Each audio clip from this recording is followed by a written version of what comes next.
Most people think the most dangerous part of flying is turbulence. Most people are dead wrong, because turbulence has never ripped an engine off a Boeing before takeoff. But on November 6th, 2025, something did. This is UPS Flight 2976, the freight flight that went from routine departure to catastrophic fireball in under 30 seconds. A triple-engine MD-11F powered by 3 GE-CF turbofans with nearly 62,000 pounds of thrust each failed before it ever even got airborne. And here's the terrifying part. It wasn't weather. It wasn't pilot error. And it wasn't even initially an engine failure. It was something far more alarming, something we've only seen once before in modern aviation on American Airlines Flight 191, the deadliest single aircraft disaster in US history. And today we are going to tear this apart piece by piece.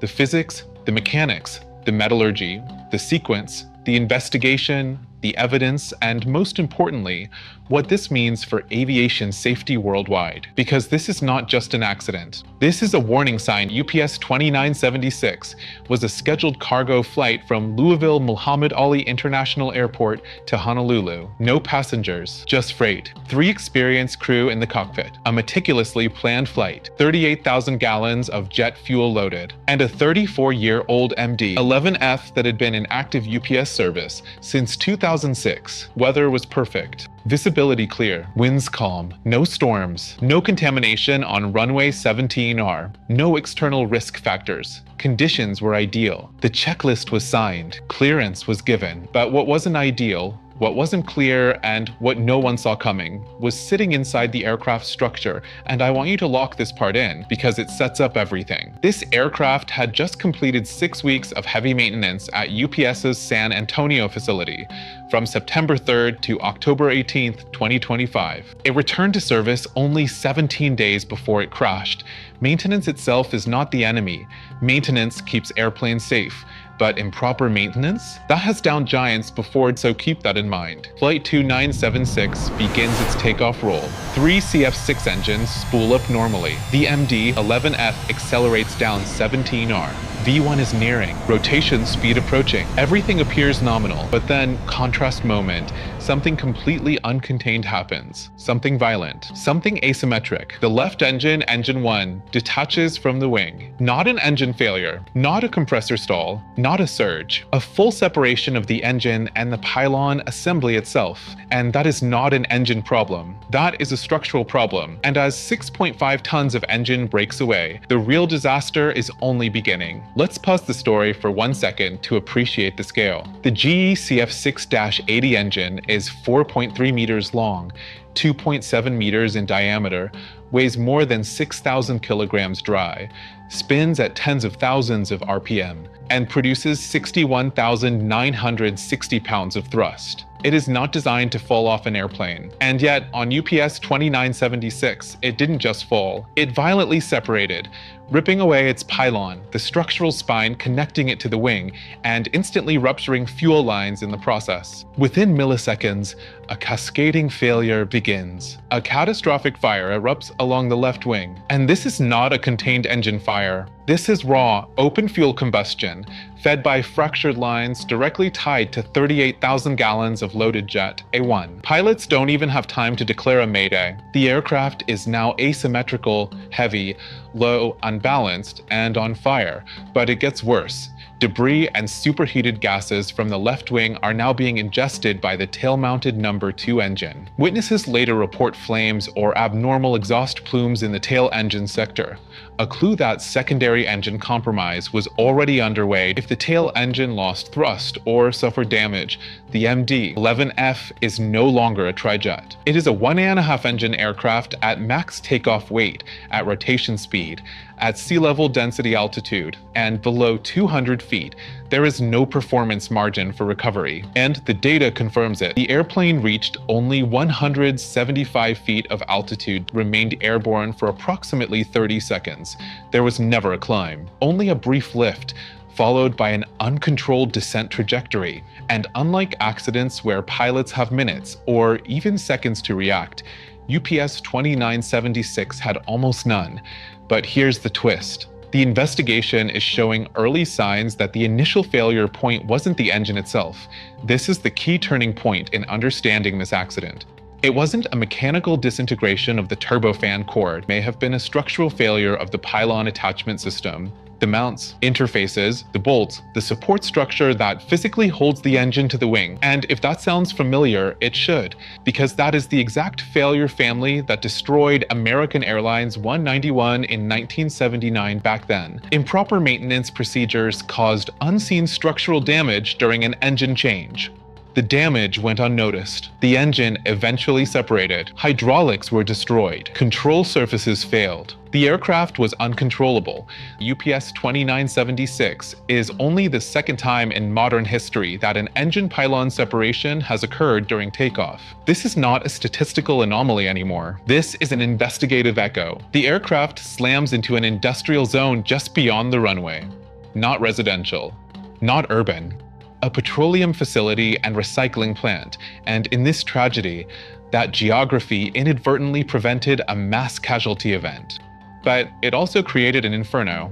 The impact ruptures fuel tanks on the aircraft and ruptures storage tanks on the ground. This is not only 38,000 gallons of jet fuel burning, it is up to 300,000 gallons of combined flammable liquids igniting simultaneously. Multiple petroleum tanks fail. Secondary explosions erupt. A fireball stretches across half a mile. Smoke columns are visible for miles and are detected on weather radar. The burn continues for hours. 13 lives are lost, 3 crew members, 10 individuals on the ground, including 1 child. Immediate environmental response is triggered. The EPA deploys hazardous mitigation teams. The FBI joins evidence coordination. Air quality and water contamination assessments begin for the Salt River and Ohio River tributaries. This is now not just an aviation disaster, but an environmental emergency and criminal forensic investigation scene. And through the chaos, something critically important happens fast. The black boxes are recovered intact. Both the cockpit voice recorder and flight data recorder are extracted on November 5th, 2025. Despite heat exposure, they survive structurally. No data is lost. The CVR holds 63 hours of cockpit audio covering 24 previous flights, including the accident flight. The FDR contains 420 tracked parameters, engine telemetry, control surfaces, hydraulic pressures, temperatures, vibration signatures, fuel metrics, and structural loads. This means investigators will know the exact millisecond the engine departed, the stress loads on the pylon pre-separation, whether there were vibration anomalies or precursor oscillations, engine core behavior. Before detachment, crew callouts and control inputs, whether secondary engines ingested debris, whether hydraulics failed, and when we aren't hypothesizing anymore. We are reverse engineering reality. On the runway, the evidence trail reads like a mechanical autopsy. Investigators recover the full left engine core, pylon attachment fragments and structural mounts, cowling sections, multiple fan blade segments, debris scatter consistent with high-velocity separation, fire pattern analysis burns. Fuel spray residue mapped across the departure vector foreign object debris teams walk 17R and 17L. Every fragment is geolocated, cataloged, photographed, and mapped to reconstruct momentum vectors and failure sequencing. At the same time, maintenance archives are subpoenaed and reviewed. And this is where the spotlight narrows. 0.6 weeks of heavy maintenance at San Antonio. Engine-related work completed. Mounts accessed. Structural interfaces exposed. Hardware installed, removed, or retorqued. Inspection signed. Paperwork completed. But paperwork is not proof of precision. Investigators are now examining 3 main failure paths: maintenance-induced structural damage, improper tooling, torque, alignment, or handling during engine or pylon servicing pre-existing fatigue, corrosion or cracking in the pylon structure undetected during inspection, uncontained engine failure that destroyed its own mounting system but early indicators, debris mapping, and failure signatures are leaning heavily toward option 1 or 2, structural compromise, not engine core self-destruction. And here is the uncomfortable truth. Pylon failures do not happen spontaneously. They accumulate, they hide, they propagate invisibly in metal until the load exceeds the tolerance, which means the failure on November 6th may have been incubating for months, possibly years. Let's talk precedent, because this context matters. American Airlines 191, 1979. DC-10, left engine plus pylon detachment, hydraulic severance, loss of control surfaces, catastrophic crash, 273 fatalities, the mechanical architecture between a DC-10 and an MD. 11F is not identical, but the lineage is close. The installation philosophy is shared. The load paths are similar. The failure mode rhyme is impossible to ignore. Now compare the two. Both events involve left side engine pylon separation during takeoff. Both involve aircraft near rotation speed. Both involve insufficient airframe control authority after separation. Both involve post-maintenance timelines prior to failure. What is different?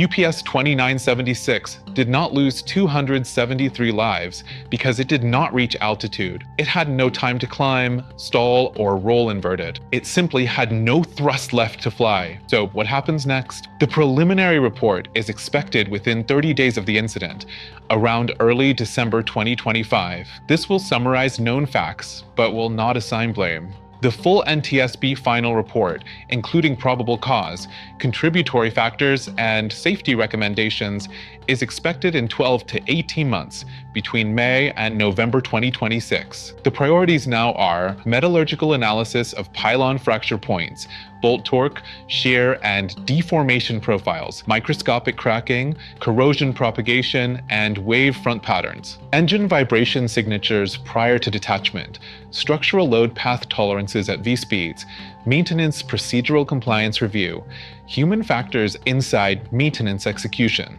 organizational safety culture analysis, because this is no longer a question of what happened, it's a question of how it was allowed to happen, to the lives lost on the ground, to the families, the responders, the investigators, the witnesses.